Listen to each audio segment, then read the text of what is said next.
मैं अपने शिव गुरु के कोमल चरणों में प्रणाम करती हूँ। मेरा प्रणाम स्वीकार कीजिए। अपना साहब, अपना दीदी के कोमल चरणों में मेरा प्रणाम है। मेरा प्रणाम को स्वीकार कीजिए। और मेरा वीडियो जो भी गुरु भाई गुरु बहन देख रहे हैं सभी को मेरा प्रणाम है। मेरा प्रणाम अपना अपना चरण में स्वीकार कीजिए।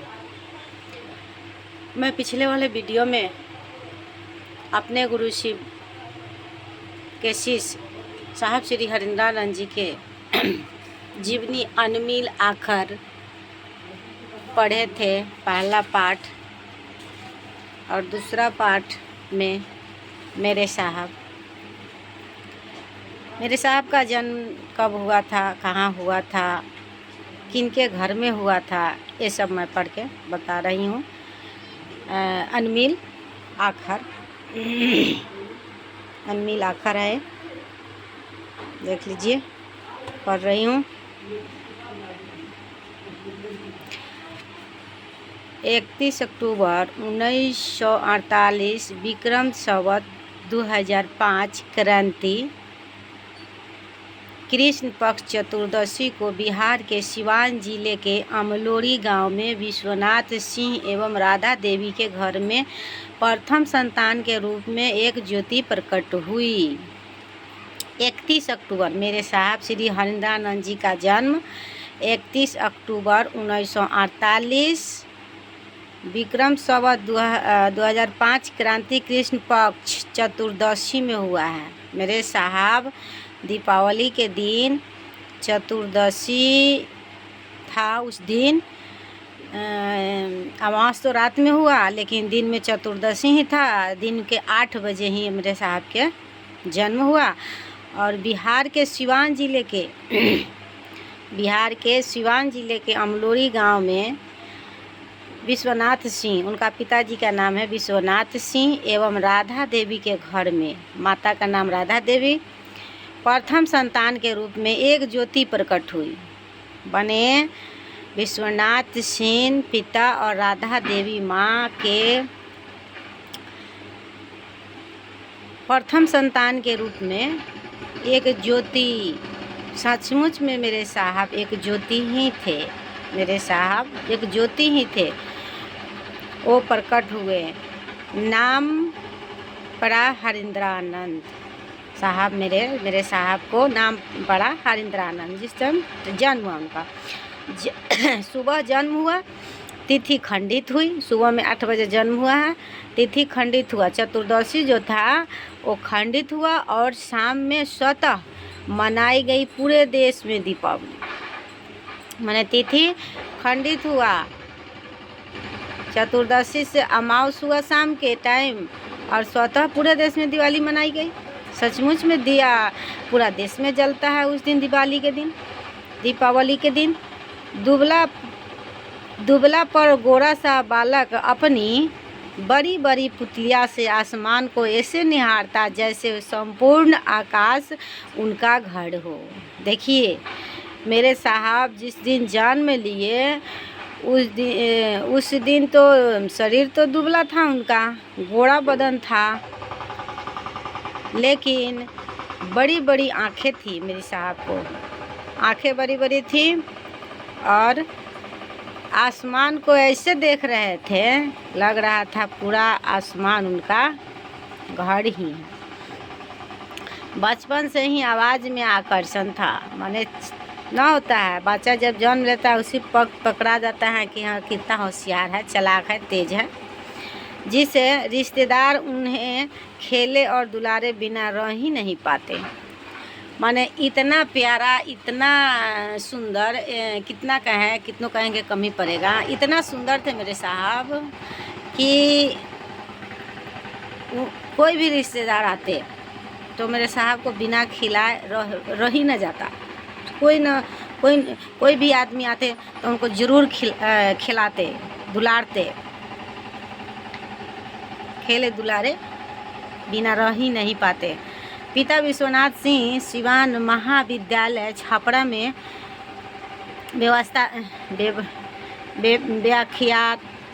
व्याख्याता थे। उनका चयन बिहार सिविल सेवा में हुआ, लेकिन शिक्षा में विशेष रुचि होने के कारण कुछ वर्षों के उपरांत शिक्षा सेवा में चल गए। साहब के पिताजी अपनी सरकारी सेवा में उन्होंने बिहार सरकार के शिक्षा विभाग के विभिन्न पदों पर योगदान दिया। शिक्षा विभाग का डायरेक्टर थे सबसे बड़ा, और अतः शिक्षा निदेशक बिहार के पद से सेवानिवृत्त हुई। पारिवारिक मान्यताओं के अनुकूल अपने बच्चों को अच्छी शिक्षा देना चाहते थे। साहब के बाबूजी परिवार भी शिक्षित थे, ज्ञान वाला थे, रुपया पैसा वाला भी थे, और वो उनका मन भी था साहब के बाबूजी के कि हम अपना बच्चे को भी अच्छा शिक्षा दें।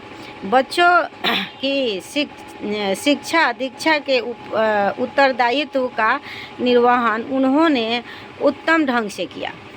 मैंने साहब के बाबूजी उनका शिक्षा दीक्षा के उत्तरदायित्व माने लिए अपना मन में कि अच्छा ढंग से, अच्छा स्कूल में अच्छा मास्टर देखकर उनको हम डालेंगे उसमें। यह कहानी जहाँ नितार्थ वैकृतिक है, वहीं गहन अर्थों में सर्वभोग भी। पदाधिकारी पिता हरिंद्रानंद के भविष्य को तराश कर अलग ऊंचाई देना चाहते थे। माना पदाधिकारी साहब के पिताजी पदाधिकारी थे, और हरिंद्रानंद माने साहब मेरे साहब के भविष्य को बहुत सुंदर ऊंचाई, माने ना होता है किसी का लाडला हुआ बेटा हुआ तो सोचते हैं माता पिता कि हम इनको बहुत से बहुत अच्छा इनको हम पढ़ा लिखा कर बड़का ऑफिसर बनाए। साहब के पिताजी सोच रहे थे।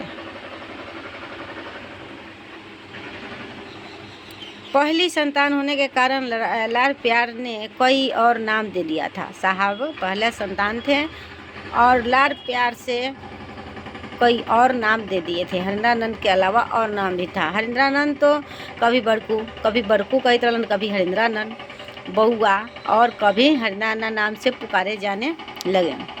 जो भाइयों और 2 बहनों में बड़े हरिंद्रानंद की प्रमुख बौद्धिक क्षमता के बावजूद पठन पाठन में उनकी रुचि थोड़ी कम थी। बाल्यकाल के स्वभावगत प्रवृत्तियों के अनुरूप जब बच्चे खिलौने से खेलते तब ये छोटे साहब जादू टोना का खेल खेलते। मेरे साहब जैसे छोटा बच्चा होता है तो खिलौना से खेलता है, लेकिन मेरा साहब बच्चा में भी खिलौना के जगह पर जादू टोना का खेल खेलते थे। भूत प्रेत तंत्र मंत्र की बातें करते थे मेरे साहब छोटा बच्चे में।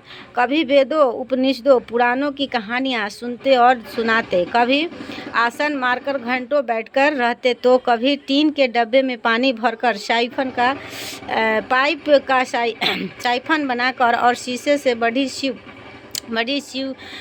की तस्वीरों पर शिवलिंग की तरह पानी गिराया करते। मेरे साहब मेरे कहते थे कि मैं कभी कभी शीशा में भरी महादेव की तस्वीर को ले आते थे, सीढ़ी पर रख देते थे, और प्लास्टिक का जो गैलन रहता है ना उसमें पानी भर कर पाइप से मुंह से खींच कर पाइप डालकर महादेव का जो कील फंसाने वाला होता है ना उसी में फंसा कर रख देते थे कि जल चढ़ रहा है महादेव को। जब पनिया पूरा गिर जाता था फोटो पर, तो फोटो गील होकर माने गल कर नीचे गिर जाता था और पूरा आंगन में पानी हो जाता था। तो उनकी माँ क्या बोलती थी, ये ज़रूर पानी कहाँ से आवता हो, ये ज़रूर बड़कू के काम बा। माने उनकर माई के लग जाता था कि ज़रूर बड़कू का काम है। बचपन यह समझ नहीं पाता कि कौन सा खेल खेला जाए। साहब के बचपन ये समझ नहीं पाता था कि कौन सा खेल खेला जाए पर हरेंद्र के लिए तो नियति ने अलग खेल रचा था। पर मेरे साहब के लिए नियति ने अलग ही खेल रचा था। जो असीम अपर्याय था, जो असीम अपर्याय था, माने वो अलग ही था। इतना ही करती हूँ, फिर कल इतना पर से फिर कल पढ़ूँगी। ठीक है गुरु भाई गुरु बहन, आप मेरे वीडियो को ज़रूर देखिएगा, अच्छा लगेगा तो लाइक और सब्सक्राइब भी कीजिएगा, ताकि दूसरा वीडियो भी मेरा आपके लगे पहुँचे। और महादेव को ज़रूर अपना गुरु बनाइए, अपना बनाइए, ज़रूरी है हम लोग का अपना गुरु बनाना। शिव मेरे गुरु हैं तो मेरे गुरु हैं, सबका गुरु हो, इसके लिए हम लोग ज़रूर प्रयास करेंगे। सचमुच में अपने साहेब दीदी से दया मांगेंगे और मन में सोचेंगे कि ज़रूर गुरु भाई गुरु बहन मेरे महादेव को अपना गुरु बनाए। सचमुच में लोग शिव के शिष्य बने, जैसे मेरे साहब दीदी चाह रहे हैं उस ढंग से हम लोग शिव का शिष्य बने और शिव शिष्यता में आगे बढ़ते रहें।